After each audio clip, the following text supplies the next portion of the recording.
પદાર્થ લઈને આવતીકાલના ભારત અખંડ ભારતના નિર્માણની દિશામાં પ્રયત્ન કરે છે.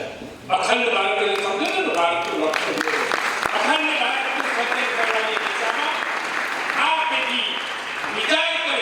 જે અન્યાય થયું છે, જે વિભાજન કરવામાં આવ્યું છે, એ વિભાજનની જે કઈ વેદનાઓ થઈ છે, એ વિભાજનની વેદનાઓનું 14મી ઓગસ્ટની આઝાદીની પૂર્વ પ્રભાતે આપણે ચર્ચા કરી છે. એ વિભાજનની વેદનામાંથી જે કઈ પીડાઓ છે, અને એને કહ્યું તેમ જો કોઈ પ્રજાને પાછળ રાખીએ ને તો એનો ઇતિહાસ ભૂલાવી દો. સાહેબ આપણે પછાત એનો ઇતિહાસ ભૂલાવી દો. ગઈકાલે કોણ ઇતિહાસ ભૂલાવી દો પોતે પાછળ. આપણે આપણો ઇતિહાસ ભૂલાવી દો.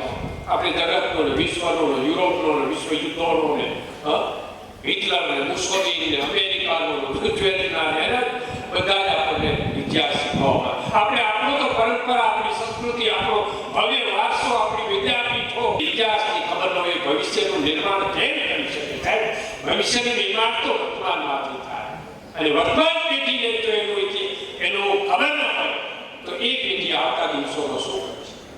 એ પેઢી એટલે આપ સૌ છો સાહેબ. આપના સિંહ જવાબ